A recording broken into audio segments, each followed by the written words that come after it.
कानी बहू।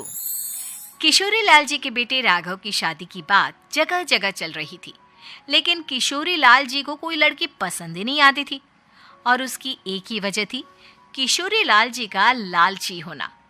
उनको लड़की वालों से मोटा दहेज चाहिए था और इसी चक्कर में एक दिन वो एक बहुत पैसे वाले के घर अपने बेटे का रिश्ता लेकर पहुंचे।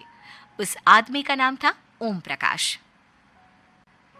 देखिए किशोरी लाल जी, मेरी एक ही बेटी है और मेरी सारी संपत्ति जायदाद सब कुछ मेरी बेटी नैना का ही है। पापा, नाम से लगता है बहुत खूबसूरत होगी। कितना अच्छा नाम है ना, नैना। ओ, वैसे बात तो सही है आपकी। अब इतना पैसा है, जमीन जायदाद है, इकलौती बेटी, आप भी क्या करेंगे? सब कुछ उसे ही देंगे ना। बिल्कुल ठीक पहचाना आपने। बस बेटी की शादी और सारी जायदाद उसके नाम। पापा, बिना देखे हाँ कर दीजिए ना। इतना अच्छा रिश्ता फिर कहाँ मिलेगा? माला माल हो जाएंगे हम। मैं अपनी बेटी को बुलाता हूँ। अरे नहीं नहीं नहीं नहीं, आपकी बेटी का नाम नैना है, सुनकर ही लगता है बहुत सुंदर होगी। रहने दीजिए अंकल, मैं तो आपकी बेटी के नाम से ही इतना खुश हो गया हूँ कि उसे बिना देखे शादी करने को तैयार हूँ। अब तो मैं उसका चेहरा सीधे शादी के बाद ही देखूंगा। और इस तरह राघव नैना का चेहरा नहीं देखता और उससे शादी कर लेता है। शादी के बाद अपनी सुहाग रात पर जब राघव नैना का घूंघट उठाकर देखता है तो नैना की आंखें बंद थी। कितने खूबसूरत हो तुम नैना, जरा अपनी आंखें खोलकर मेरी तरफ देखो तो सही। नहीं, मुझे शर्म आती है। अरे, मैंने तुम्हें शादी से पहले भी नहीं देखा, और अब अगर तुम आंखें खोलकर मुझे देखोगी भी नहीं तो मुझे अच्छा कैसे लगेगा? इससे पहले कि नैना अपनी आंखें खोलकर राघव की तरफ देखती, अचानक से लाइट चली गई और राघव नैना को पूरी तरह से देख भी नहीं पाया। अगली सुबह नैना राघव के लिए नाश्ता बनाकर लेकर आई। अरे ये क्या, आधा पराठा सेका हुआ है और आधा बिल्कुल कच्चा। ये तुमने क्या किया नैना? बहू, तुमने क्या आधा पराठा तवे से नीचे लटका कर रखा था, जो आधा सिका है और आधा कच्चा? मुझे जितना दिखेगा उतना ही तो सीखूंगी ना पापा जी। जहाँ जहाँ मुझे नजर आ रहा था वहाँ मैंने सीख लिया, जहाँ जहाँ नहीं दिखा वहाँ कच्चा रह गया होगा। इसका क्या मतलब है? ये कैसा मजाक कर रही है तुम? अरे बहू, तुमने इतना लंबा घूंघट क्यों लगाया हुआ है? देखो, हमारे घर में बहुओं को बेटी की तरह रखा जाता है, और फिर तुम तो इतना सारा माल लेकर आई हो। देखो, ये घूंघट डालकर रखने की कोई ज़रूरत नहीं है। हाँ नैना, पापा जी ठीक कह रहा है, तुम तो आराम से रहो, अपना ही घर समझो। नैना अचानक से अपना घूंघट उठा लेती है। अरे ये क्या पापा, नैना की तो एक आंख फूटी हुई है।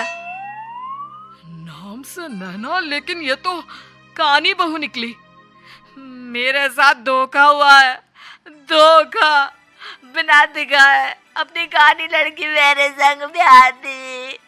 मुझे कानी भी नहीं चाहिए। मुझे अभी ओम प्रकाश जी से बात करनी पड़ेगी। आखिर उन्होंने मेरे साथ ऐसा किया क्यों? अरे, आप लोगों ने ही तो पापा से कहा था कि आप लोग शादी से पहले मुझे देखना नहीं चाहते। अब मेरे पापा पर क्यों इल्जाम लगा रहे हैं? अरे लेकिन उन्हें बताना तो चाहिए था ना कि तुम कानी हो, एक आंख से तुम्हें दिखाई नहीं देता। किशोरी लाल और राघव नाराज होकर ओम प्रकाश को अपने घर बुलाते हैं। पापा जी, ये आपने क्या किया? शादी से पहले बताया क्यों नहीं कि नैना की आंखों में परेशानी है? अरे, आप ही ने तो लड़की देखने से मना कर दिया था। और लेकिन आप बता तो सकते थे। आपको तो हमारी बेटी की प्रॉपर्टी चाहिए थी, वो भी पूरी की पूरी। अब क्या हुआ अगर उसे आधा दिखाई देता है? प्रॉपर्टी तो आपको पूरी मिल गई ना। अरे ये क्या बात हुई? मेरी शादी प्रॉपर्टी से नहीं, आपकी बेटी से हुई है। अब ये तो पहले सोचना चाहिए था। तब तो मेरी प्रॉपर्टी देखकर तुम्हारी जुबान लपलपा रही थी। लेकिन मैं कानी लड़की को अपनी बीवी बनाकर नहीं रख सकता। पापा, कुछ करिए ना आप। हाँ, करता हूँ।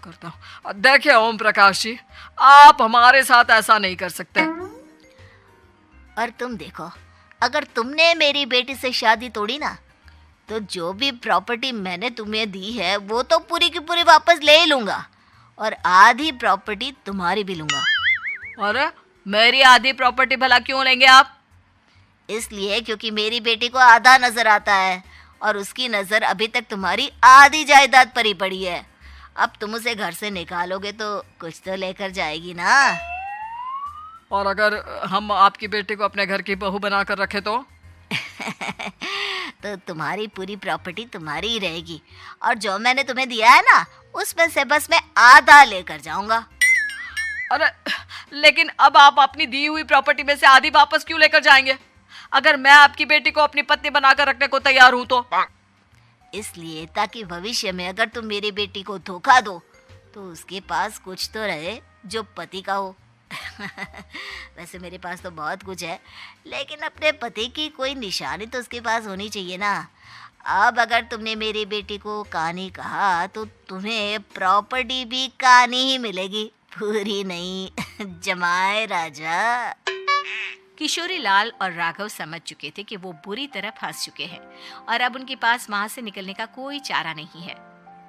अब समझ में आया ना, लालच बुरी बला होती है। एक तो तुम्हें प्रॉपर्टी मिली, ऊपर से बीवी मिली, उसमें तुम्हें नखरे भी दिखाने हैं। आए बड़े, चुपचाप बैठो दोनों। कुछ दिनों के बाद नैना राघव की कार लेकर बाजार घूमने निकलती है और जब कार लेकर वापस आती है, ये क्या? एक तरफ से मेरी गाड़ी पूरी खराब हो चुकी है। लगता है तुमने मेरी गाड़ी को किसी दूसरी गाड़ी के साथ एक्सीडेंट किया है। अरे अरे कितना बड़ा नुकसान कर दिया तुमने बहू। वो क्या है ना पापा जी, मुझे एक आंख से दिखाई नहीं दे रहा था, सामने से गाड़ी आ रही थी। मुझे तो सिर्फ आधा ही दिखाई दिया और वो गाड़ी मेरी कार से रगड़ते हुए निकल गई। अब मैं क्या करूं बताओ? आप इसे ठीक कराने के पैसे कौन देगा? तुम्हारे पापा? तुमने मुझसे इस तरह से बात की? अभी रुको। नैना राघव की शिकायत ओम प्रकाश को कर देती है। देखो राघव, अब जो मेरी आधी प्रॉपर्टी तुम्हारे पास थी ना, उसमें से आधी और मैं लेकर जाऊंगा, क्योंकि तुमने मेरी बेटी को डांटा। अरे नहीं नहीं पापा जी, गलती हो गई, माफ कर दो। गलती की तो कोई गुंजाइश ही नहीं।